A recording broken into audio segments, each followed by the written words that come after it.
बिस्मिल्लाहिर्रहमानिर्रहीम। Welcome to my channel Hamza's math lab. आज हम ऑन योर ओन 8.3 स्टार्ट कर रहे हैं। इसमें पहला क्वेश्चन है add the following algebraic expressions horizontally. ठीक है, तो हमने अलजेब्रिक एक्सप्रेशंस को हॉरिजॉन्टली ऐड करना है, जमा करना है। ठीक है, तो हम किस तरह जमा कर लेते हैं? तो पहले हम हमारे पार्ट ए में है क्या है, ए बी और ए बी, इन दोनों को हमने जमा करना है। तो मैं यहाँ पर इस तरह लिखूँगा ए बी, बीच में प्लस लिखूँगा और फिर लिखूँगा ए बी, इन दोनों को जमा करते हैं। ठीक है, तो इन दोनों से आंसर क्या आएगा? ये ए बी और ए बी, यह इनको किस तरह हम जमा कर देते हैं? तो यहाँ पर आप लोगों को ये समझ में आना चाहिए, ये चीज़ बात जहन में रखनी चाहिए कि सिर्फ लाइक टर्म्स ऐड हो सकते हैं। अगर लाइक टर्म्स नहीं हो तो फिर या ऐड या सब्ट्रैक्ट हम नहीं कर सकते। ठीक है, तो अगर आप इस पहले वाले को दो कि ए बी यहाँ पर है, ए बी यहाँ पर है, तो दोनों एक जैसे हैं ना, लाइक टर्म्स है, तो इन दोनों को ऐड किया जा सकता है। ठीक है, ये हम जमा कर सकते हैं। किस तरह जमा करते हैं? तो इस ए बी से और ए बी दोनों है, इन दोनों से हम एक ही लेंगे आंसर में। ठीक है, और इसके आगे 1 मौजूद है। ठीक है, इसका कोएफिशिएंट क्या है? इस पहले वाले का कोएफिशिएंट यहाँ पर 1 मौजूद है, लेकिन लोग लिखते नहीं। ठीक है, 1 यहाँ पर भी है और 1 यहाँ पर भी है। ठीक है, लेकिन लोग लिखते नहीं। तो इस 1 और 1 को हम जमा कर देते, 1 + 1 ये बन जाता है 2। तो ए बी और ए बी कितने बन गए? 2 ए बी बन गए। इस तरह हम इनको ऐड करते हैं। ठीक है, तो हम इन दोनों को ऐड करेंगे। ठीक है, यहाँ पर 7x³ + 9x³। ठीक है, दोनों को ऐड करेंगे तो इन दोनों x³ से हम एक ही ले लेंगे। ठीक है, जब दोनों एक जैसे हो तो एक ही ले लेंगे इन दोनों से। 7 और 9 को हम ऐड करेंगे तो 7 + 9 ये हमारे पास आता है 16। ठीक है, तो इससे इन दोनों से क्या आ गया? 16x³ हमने ऐड कर दिया। अब हमारे पार्ट सी पे, तो इसको हल करेंगे। यहाँ पर 3 जो है ना अलजेब्रिक एक्सप्रेशन मौजूद है, इन तीनों को हमने जमा करना है। तो किस तरह जमा करते हैं? ये पहला वाला लिखते हैं 14x, फिर बीच में प्लस करना है ना, तो प्लस लिख दिया, फिर 3x, फिर प्लस, फिर ये -7x। ठीक है, यहाँ पर मैंने ब्रैकेट इसलिए लगा दिया कि ये प्लस और माइनस फिर झगड़ा करते हैं। ठीक है, तो इसको बंद कर दिया। तो यहाँ पर ये दोबारा लिखेंगे। ठीक है, 14x, फिर प्लस 3x, फिर ये प्लस और माइनस मल्टीप्लाई हो जाएंगे, तो प्लस और माइनस माइनस बन के, और ये हुआ 7x भी दोबारा लिख लिया। अब 14 और 3, यहाँ पर हमने क्या करना है? 14 और 3 को आप लोग जमा करें। पहले इन दोनों का काम तमाम कर देते, फिर बाद में ये करेंगे। ठीक है, तो इन दोनों x से आप एक ही x लेंगे और 14 और 3 को आप लोग जमा करें तो ये आता है 17। ठीक है, इन दोनों से क्या आ गया? 17x, फिर ये -7x इसके बाद मैंने लिख दिया। अब क्या होगा? अब ये दोनों लाइक टर्म्स है ना, तो इन दोनों x से एक ही x हम लिखेंगे, और 17 से 7 गया तो क्या बच गया? 10 बच गया। तो हमारा आंसर इसी तरह आ गया। ठीक है, अच्छा अब हमारे पार्ट डी पे, तो पार्ट डी में ये 3 एक्सप्रेशंस गिवन है, 12y, 7y और y, इन तीनों को जमा करना है। तो आंसर आप लोग लिख ले, फिर हम लिखेंगे 12y, फिर प्लस जमा करना है ना, तो प्लस बीच में लिखना है, तो +y, ये तीनों को मैंने जमा कर दिया। ये तीनों पॉजिटिव हैं। ठीक है, तो इनको जमा किया जा सकता है। ये y और y, इन तीनों y से हम एक ही y लेंगे, और फिर 12 और 7 तीनों को एक साथ हम जमा कर सकते हैं। ठीक है, तो ये 12 और 7 ये बन गया 19, और ये 1 इसके साथ है ना, तो ये बन गया 20। ना किस तरह किया? यहाँ पर y के आगे 1 मौजूद है, तो ये 1 और 7 ये 8 बन गया, और 8 के साथ 12 तो क्या बन गया? 20। तो इस तरह हमारा आंसर। अब हमारे पार्ट ई पे, तो पार्ट ई में हमें ये 3 एक्सप्रेशंस गिवन है, इन तीनों को हमने जमा करना है। ठीक है, तो ये पहला लिखे 3yz, फिर प्लस बाद में, फिर दूसरा जो आ रहा है ये नेगेटिव है और ये प्लस हमने लिखा, तो फिर ये झगड़ा करते हैं तो इसको ब्रैकेट के अंदर लिखते हैं। ठीक है, -4y और z इस तरह लिख दिया, फिर प्लस, फिर तीसरा वाला भी इसके साथ जमा कर लें। इस तरह मैंने लिख दिया। अब इसके बाद क्या होगा? ये मैं लिखूँगा 3yz, फिर ये प्लस माइनस माइनस हो जाएगा, और ये 4 और y और z, फिर है प्लस वाई और जेड, ठीक है। तो इस तरह ये तीनों हमारे पास आ गए। अब किसी भी दो का प्रोसेस आप पहले कर ले, फिर बाद में ये तीसरा वाला उसके साथ ऐड कर ले। तो पहले मैं ये दोनों करूँगा, इन दोनों से क्या आएगा। तो अगर यहाँ पर भी वाई जेड है, यहाँ पर भी वाई जेड है, तो आंसर में हम एक ही वाई जेड ले लेते हैं। इन दोनों से मैंने वाई जेड ले लिया। फिर यहाँ पर है 3, यहाँ पर है -4, तो इस तरह है 3 और -4। तो 3 से जब 4 जाता है, 4 से 3 गया 1 आ गया, ठीक है। और ये 4 बड़ा है, इसके सामने माइनस है, तो आंसर में भी माइनस लगाएंगे। तो इन दोनों से क्या आ गया -1 आता है, तो मैं लिखूँगा माइनस और 1। लेकिन 1 लोग यहाँ पर नहीं लिखते, ठीक है। आंसर तो -1 ला रहे हैं, लेकिन 1 लोग नहीं लिखते, सिर्फ मैंने माइनस लिख दिया। यहाँ पर 1 ऑलरेडी मौजूद है, लेकिन लोग लिखते नहीं। तो इन दोनों से क्या आ गया -YZ, ठीक है। फिर प्लस ये चीज़ तो रह गया था ना, ये मैं नीचे ले आऊँगा +YZ, ठीक है। अब ये दोनों एक जैसे हैं। जब एक जैसे है और एक पॉजिटिव है और एक नेगेटिव है, एक दूसरा पॉजिटिव है, तो ये एक दूसरे को कैंसिल कर देते हैं। तो आंसर में हमें क्या मिल जाता है, 0 मिल जाता है। तो जब इन तीनों को हमने जमा किया तो हमें क्या मिल गया, 0 मिल गया, ठीक है। अब पार्ट F पे आ रहे हैं। तो पार्ट F वाला ये थोड़ा कॉम्प्लिकेटेड बन गया। अब इसको हल करेंगे। तो ये पहला एक्सप्रेशन है, ये दूसरा है, इन दोनों को सॉल्व करेंगे। तो ये पहला वाला आप लोग लिख ले 3x + 2y, ठीक है। ये मैंने लिख दिया। बीच में क्या लिखूँगा, जमा करना है ना, तो बीच में मैं लिखूँगा प्लस, फिर ये वाला लिखूँगा x + y, ठीक है। ये मैंने बदल रंग से इसलिए कर दी कि आप लोग को पता चले कि ये एक है, तो ये दूसरा है, फिर बीच में जमा करना है। तो अब इसको किस तरह जमा करते हैं, इसमें हम लाइक टर्म को लाइक टर्म के साथ लिखेंगे। लाइक टर्म में पिछले वीडियो में समझाया था कि लाइक टर्म्स क्या होते हैं। तो ये पहला वाला क्या है, 3x है, इसको आप लोग ज़रा नीचे लिख ले 3x। फिर दूसरा x वाला इस लाइन में कौन सा है, ये है ना +x। तो ये x वाले के बाद लिखेंगे, ये इस वाले के बाद लिखेंगे। तो +x मैंने इसके बाद लिख दिया, ठीक है। अब ये तो ख़त्म हो गया। अब इसके बाद इस 2y का नंबर है, तो +2y हम लिखेंगे, +2y। और दूसरा y वाला कौन सा है, यहाँ पर है ना, तो दूसरा y वाला इसके बाद लिखेंगे, +y मैंने इसके बाद लिख दिया। तो मैंने वही दोबारा लिख लिया, लेकिन तरतीब दे ली, x वाला x के साथ, y वाला y के साथ, ठीक है। अब इनको हल करेंगे। तो यहाँ पर भी x है, यहाँ पर भी दोनों को जमा करते हैं। तो एक x हमने ले लिया आंसर में। यहाँ पर 3 है, यहाँ पर x के आगे 1 है, तो 3 और 1 को जमा करें तो बन जाता है 4, ठीक है। फिर ये प्लस लिखेंगे। फिर यहाँ पर इन दोनों y से हम एक y ले लेते हैं, और यहाँ पर 2 है, यहाँ पर y के आगे 1 है ना, तो 2 + 1 ये बन गया 3। तो हमारा फाइनल आंसर इस तरह आ गया। तो अब हम आ रहे पार्ट G पे।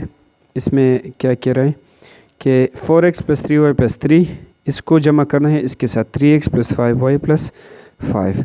तो सबसे पहले मैं ये लिखूँगा, फिर बीच में प्लस लिखूँगा, फिर ये लिखूँगा, ठीक है। जमा करना है ना, तो प्लस लिखेंगे। तो ये मैंने लिख दिया आंसर। तो पहले ये लिखूँगा 4x + 3y + 3, मैंने ये लिख दिया। फिर बीच में क्या लिखूँगा, प्लस लिखूँगा, तो बीच में मैंने लिख दिया प्लस। फिर क्या लिखना है, ये दूसरा वाला 3x + 5y + 5, इस तरह लिख दिया। अब इन दोनों को जमा करना है, तो किस तरह जमा करेंगे, x वाला x के साथ, y वाला y के साथ, कांस्टेंट के साथ, इस तरह जमा करना है, ठीक है। तो किस तरह होना है, 4x। अब दूसरा x वाला यहाँ पर ये है, तो x वाला x वाले के बाद लिखेंगे, ये +3 इस प्लस के साथ, ये x वाला x वाले के बाद लिख दिया। फिर इसके बाद आ रहा है +3y, तो मैं यहाँ पर लिखूँगा +3y। अब इसके बाद दूसरा y वाला कौन सा है, ये है ना, ये इसके बाद लिखेंगे +5y। अब इसके बाद क्या है, +3, ये कांस्टेंट है, दूसरा कांस्टेंट यहाँ पर है ना +5, तो ये इसके बाद लिख दिया। तो इस तरह मैंने लिख दिया। अब क्या होगा, अब हम इन दोनों x से एक ही x लेंगे, ठीक है। 4 और 3 को जमा करें, ये आता है 7, तो इन दोनों से 7 आ गया। फिर +3 और y, इन दो y y से मैं एक y लिख दिया, 3 और 5 जमा करें तो 8 बन जाते हैं, फिर प्लस 3 और 5 यहाँ पर जमा करें तो बन गया 8। तो इस तरह हमारा आंसर बन गया। पार्ट एच पे जा रहे हैं, इसको सॉल्व करेंगे, ठीक है। तो पहला ये वाला लिखेंगे, फिर प्लस ये वाला। तो मैं यहाँ पर लिखूँगा -9x² प्लस 5x - 4, ठीक है। पहले ये वाला लिख दिया, फिर लिखूँगा प्लस, फिर ये दोबारा ये लिखूँगा x² प्लस 2x प्लस 1, ठीक है। अब क्या करना है, x² वाला x² के साथ, x वाला x के साथ, कांस्टेंट के साथ, इस तरह हम लिखेंगे। तो ये मैं लिखूँगा -9x², दूसरा x² वाला कौन सा है, ये है ना, प्लस x², तो प्लस x² इसके बाद लिखेंगे। फिर इसके बाद नंबर आ रहे प्लस 5x का, तो लिखूँगा प्लस 5x। दूसरा x वाला यहाँ पर है 2x, तो ये इसके बाद लिखूँगा 2x प्लस 2x। फिर इसके बाद नंबर आ रहे -4, दूसरा कांस्टेंट यहाँ पर है +1, तो ये इसके बाद लिखूँगा। तो x² एक साथ हो गए, x और x और कांस्टेंट के साथ। अब इन दोनों को हम जमा कर सकते हैं, इन दोनों को और इन दोनों को, ठीक है। ये जोड़े बन गए लाइक टर्म्स के। तो यहाँ पर अगर देखा जाए, यहाँ पर है -9 और यहाँ पर x² के आगे क्या है, 1 है, तो -9 + 1, ठीक है। तो -9 यहाँ पर है प्लस और यहाँ पर 1 है ना, -9 + 1, तो 9 से 1 गया, 8 आ गया। अब ये 9 बड़ा है, इसके सामने माइनस है, तो आंसर में भी माइनस लगाएंगे, तो हमें आंसर क्या आता है, -8 -8। तो इन दोनों x² से एक ही x² लगाएंगे, और इससे जब मैंने ये माइनस किया तो आंसर क्या आ गया था, -8। सर -8 आ गया था, तो मैंने -8 लिख दिया। तो इन दोनों से आ गया -8, ठीक है। अब इन दोनों की बारी है, तो यहाँ पर लिखेंगे प्लस और 5, इन दोनों x से एक x लेंगे, ठीक है। 5 और 2 जमा करें तो ये आता है 7, ठीक है। फिर इन दोनों की बारी है, तो -4 + 1, -4 + 1 क्या आता है, -4 + 1, तो 4 से 1 माइनस करें 3 आता है, और 4 बड़ा इसके सामने माइनस है, तो आंसर में भी माइनस, तो -3 आता है, ठीक है। तो इन दोनों से क्या आता है, -3। तो ये हमारा फाइनल आंसर बन गया। हमारा है पार्ट आई पे। तो यहाँ पर 2 एक्सप्रेशन है, एक ये और दूसरा ये, इन दोनों को जमा करेंगे। तो सबसे पहले हम क्या करेंगे, इन दोनों को जमा करेंगे, तो यहाँ पर लिखेंगे 6x + 3y - 4z, ये पहला लिख दिया, और बीच में मैं लिखूँगा प्लस, ठीक है, बीच में लिखूँगा प्लस, और फिर ये वाला लिखना है इसके बाद 6x + 8y + 9z, ठीक है। इस तरह तो मैंने लिख दिया। अब क्या होना है, अब इक्वल लगाएंगे और x वाले को x के साथ, y वाले को y के साथ, z वाले को z के साथ लिखेंगे। तो पहला है 6x, दूसरा x वाला कौन सा है, ये है ना, तो ये इसके बाद लिखेंगे इस प्लस के साथ, प्लस 6x, ठीक है। फिर इसके बाद आ रहा है +3y, तो दूसरा y वाला कौन सा है, यहाँ पर है, तो ये इसके बाद लिखेंगे +8y। फिर इसके बाद आ रहा है -4z, दूसरा z वाला यहाँ पर है +9z, ठीक है, ये 9 है, तो +9z इसके बाद मैंने लिख दिया। अब इनके साथ प्रोसेस होना, ये लाइक टर्म्स हमने इकट्ठे कर दिए, ठीक है। अब 6 प्लस इन दोनों x से एक ही x लेंगे, 6 + 6 ये बन गया 12, ठीक है। फिर प्लस इन दोनों y से एक ही y लेंगे, 8 + 3 ये बन गया क्या, 11, ठीक है, 8 + 3 11 बन गया। पर यहाँ पर है -4, यहाँ पर इन दोनों z से एक ही z लेंगे, ठीक है। लेकिन -4 और +9 इससे क्या आता है, मैं लिखूँगा -4 + 9, तो 9 से 4 गया 5 आता है, ठीक है। और 9 बड़ा है, इसके सामने प्लस है, तो आंसर में भी प्लस लगा लेते, तो +5 आंसर है। तो z मैंने एक ले लिया, इन दोनों से आंसर क्या है, +5, ठीक है। तो हमारा फाइनल आंसर हो। अब इन दोनों को हम जमा नहीं कर सकते, क्योंकि यह लाइक टर्म्स नहीं है, यहाँ पर x है, यहाँ पर y है, यहाँ पर z है, सारे अलग मुख्तलिफ है एक दूसरे से, तो हम जमा नहीं कर सकते। यहाँ पर ये क्वेश्चन तमाम।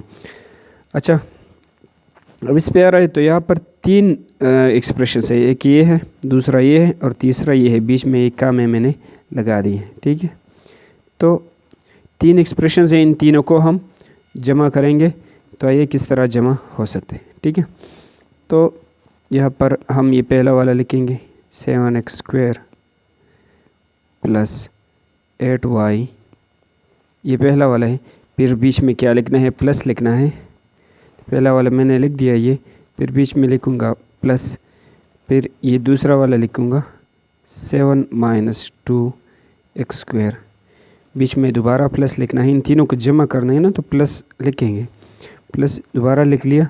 फिर ये तीसरा लिखना है 6 + 4x²। ठीक है, अब हम लाइक टर्म्स को लाइक टर्म्स के साथ लिखेंगे। तो ये पहला वाला आप लोग लिख ले 7x², दूसरा x² वाले इस लाइन में ये है और ये है, ये दोनों x² वाले हैं, तो ये दोनों इसके बाद लिखेंगे, ये भी इसके बाद लिखेंगे, -2x² भी इसके बाद लिख लिया, और ये +4x² भी इसके साथ इसके बाद लिखना है। ठीक है, तो x² वाले सारे मैंने इकट्ठे कर लिए, ये तो होगा। अब इसके बाद आ रहे +8y। ठीक है, इसके बाद मैं लिखूँगा +8y। अब y वाला दूसरा इस लाइन में हमने ढूंढना है, लेकिन दूसरा y वाला नहीं है, तो ये अकेला ही रहेगा। ठीक है, ये अकेला रह गया। फिर इसके बाद आ रहे +7, इसके बाद मैं लिखूँगा +7, तरतीब देना है ना। ये कांस्टेंट टर्म है, इसके साथ वेरिएबल नहीं है। दूसरा कांस्टेंट यहाँ पर है और यहाँ पर, सॉरी यहाँ पर सिर्फ है। तो +7 और इसके बाद ये कांस्टेंट, ये +6 है, तो ये इसके बाद लिखेंगे +6 7 के बाद लिखेंगे। ठीक है, तो ये कितने हैं 1 2 3 4 5 6, ये भी कितने हैं 1 2 3 4 5 6, ये भी 6। तो मैंने तरतीब दे दिया, x² वाले सारे इकट्ठे कर दिए, y वाले तो अकेला है और कांस्टेंट 2 है, तो इसको मैंने एक जगह लिख दिया। ठीक है, अब क्या होना है, अब यहाँ पर इन दोनों को हम सॉल्व करेंगे, फिर बाद में ये तीसरा वाला भी करेंगे। तो इन दोनों को किस तरह, x और x, इनसे एक x² दोनों है, तो एक x² इन दोनों से लिया। फिर 7 से जब 2 माइनस हो जाता है तो हमें मिलता है 5, 7 - 2 ये बन गया 5।